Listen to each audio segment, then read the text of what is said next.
ఈరోజు బాధపడుతున్నారు ప్రజలు. అయితే పొలిటికల్లో ఒక ఐకాన్ స్టార్ కదండి.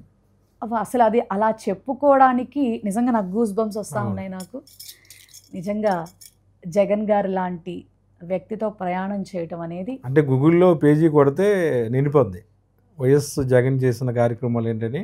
అంతే మనం కదా, సెర్చ్ చేస్తే హీఈస్ ద రోల్ మోడల్ కదా, రోల్ మోడల్. ఎందుకంటే పైన సెంట్రల్ గవర్నమెంట్లో మోడీ గారు సైతం కూడా జగన్మోహన్ రెడ్డి గారిని సచివాలయ వ్యవస్థ, వాలంటీర్ వ్యవస్థని ఎంత మెచ్చుకున్నాడు. కరోనా టైంలో నెంబర్ 1 ముఖ్యమంత్రి అని ఆయన అప్రిషియేట్ చేశాడు డైరెక్ట్ లైవ్లో. అవును, దేశవ్యాప్తంగా ఈజ్ ఆఫ్ డూయింగ్ బిజినెస్లో 4 ఏళ్ల పాటు మరి నిర్విఘ్నంగా నెంబర్ 1 పొజిషన్లో ఉంచినటువంటి వ్యక్తి. ఈవెన్ కరోనా జిఎస్టీ లెవెల్స్ పెరగడంలో కానీ, నిజంగా రాష్ట్రంలో ఈయన ఇచ్చినటువంటి పథకాల వల్ల ఫస్ట్ మనీ అనేది ప్రతి ఒక్కళ్ళ చేతుల్లో కూడా రొటేట్ అయింది.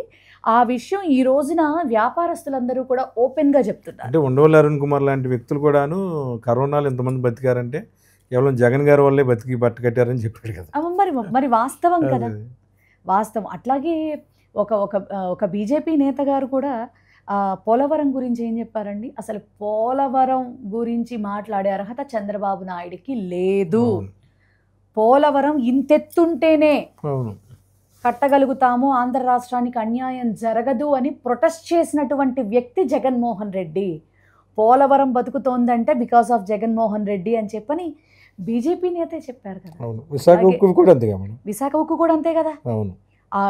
రీసెంట్లీ ఒక యూట్యూబ్ రీల్ మనం చూసాం. ఆయన చెప్తున్నారు 2021లో మేము ప్రైవేటీకరణ చేయాలని చెప్పని మేము అనుకుంటే దాన్ని అపోజ్ చేసినటువంటి ఏకైక వ్యక్తి అసెంబ్లీలో ఆ తీర్మానం చేసి పంపించట ఈ యొక్క ప్రైవేటీకరణకి మేము పెట్టుబడులు పెట్టుకుని మేమే మెయింటైన్ చేసుకుంటాం, మాకు వదిలిపెట్టేసేయండి అని.